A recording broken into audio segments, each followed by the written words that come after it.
Bismillah, assalamualaikum warahmatullahi wabarakatuh. Alhamdulillah, kita ketemu lagi, Bapak Ibu, teman-teman yang berbahagia. Hari ini kita akan membahas sebuah kejadian. Ini terjadi di seorang ibu.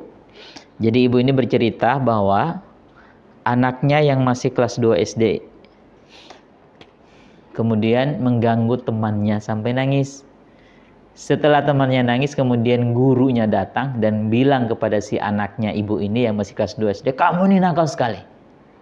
Kamu nakal, kamu nakal, kamu nakal." Kan sebagai seorang ibu kan pasti nggak terima tuh. Akhirnya kemudian dia mendatangi si ibu guru dan komplain. Nah, hari ini coba kita bahas bagaimana kira-kira solusi yang bagus untuk ibu dan ibu gurunya. Jadi teman-teman dan ayah, bunda atau bapak ibu sekalian, ketika kita bilang kamu nakal, itu namanya kita sedang melabel anak.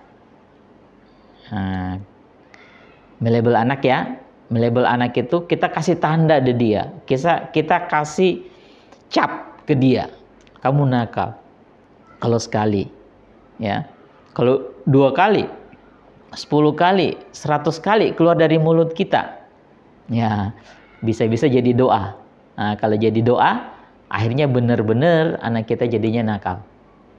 Begitu. Nah, tapi kemudian mungkin ayah dan bunda atau bapak ibu guru juga mengistilahkan nakal itu nakal yang bagaimana gitu ya. Ya, karena nakalnya anak-anak ya memang begitu, mengganggu temannya, mengganggu orang lain, atau ya mungkin ada kenakalan yang lain juga begitu. Tapi apakah semuanya itu dibilang nakal? Begitu ya. Jadi ini adalah sebuah definisi yang harus kita pahami dulu. Nah, mudah-mudahan kita kemudian sama frekuensinya dalam memahami ini bahwa sebenarnya tidak ada anak yang nakal.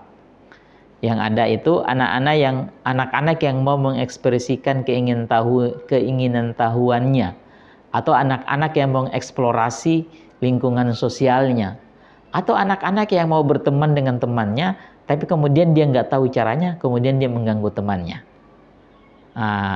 Jadi hati-hati kita. Nah, labeling ini nggak bagus, dia pasti negatif, dan itu kita tidak mau kemudian terjadi kepada anak kita. Ya, jangan kemudian apalagi guru seorang yang mendidik yang seharusnya kemudian mengajarkan hal-hal yang baik kepada anak dan kemudian mengucapkan seperti itu tidak bagus. Ya, jangan bu guru kemudian melakukan labeling kepada anak seperti itu. Ya, seharusnya sebagai ibu guru artinya orang tua yang ada di sekolah kemudian harus tanya baik-baik. Adik, kenapa mengganggu temannya? Ada apa? Ya, bisa jadi anak ini butuh perhatian gurunya sehingga kemudian dia mengganggu temannya. Bisa jadi kemudian memang si anak ini punya kebiasaan mengganggu. Berarti harus kemudian sedikit demi sedikit dikikis kebiasaan-kebiasaan itu, keinginan mengganggu itu yang selalu datang dari dirinya, kemudian kita menegasi atau menolaknya, ibu guru menolaknya, kemudian orang tuanya juga di rumah harus menolaknya. Begitu. Nah, jadi tanya dulu secara detail mengapa, kemudian baru kita simpulkan, oh begini ya, begini, baru kita kemudian berikan solusinya. Begitu. Jadi jangan kemudian reaktif. Ibu guru nggak boleh reaktif, ayah dan bunda juga nggak boleh reaktif. Karena kalau reaktif nanti kemudian anak ini mendapat kesan negatif dalam penyelesaian masalahnya. Begitu ya Bu. Nah, yang berikutnya adalah ya kerjasamalah sama orang tua. Kalau anak ini mendapat sebuah perhatian yang khusus, ya berarti harus ada report harian dari guru ke orang tua. Bagaimana Bu anak saya di sekolah? Begini ya. Oh berarti kita menyelesaikan begini, kerjasama dengan orang tua, kerjasama dengan guru dan ibu yang ada di rumah sehingga masalah anak-anak kita ini kemudian selesai. Gitu ya, selesai. Nah, itu beberapa hal yang bisa dilakukan. Jadi permasalahan ini memberikan kita bahwa jangan melabel, ya, jangan labeling anak dengan hal-hal seperti itu. Nanti dia benar-benar nanti terjadi yang namanya hal-hal yang seperti itu yang akan dia dapatkan di kehidupannya nanti. Jadilah seperti orang-orang yang kemudian kalau ada anaknya bertingkah laku tidak baik, maka dialah yang berdoa atau mempositifkan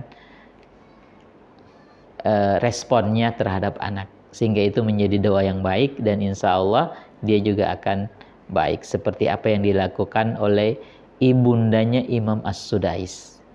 Ketika As-Sudais makan berceceran dan segala macam, akhirnya dia berdoa, ibunya berdoa, ya Allah, ya jadikanlah anakku ini imam di kota Mekah. Dan akhirnya jadi beneran dia menjadi imam di kota Mekah. Jadi jangan lebeling, ya Bu Guru, ayah dan bunda, jangan lebeling.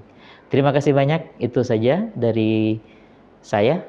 Mohon maaf. Assalamualaikum warahmatullahi wabarakatuh.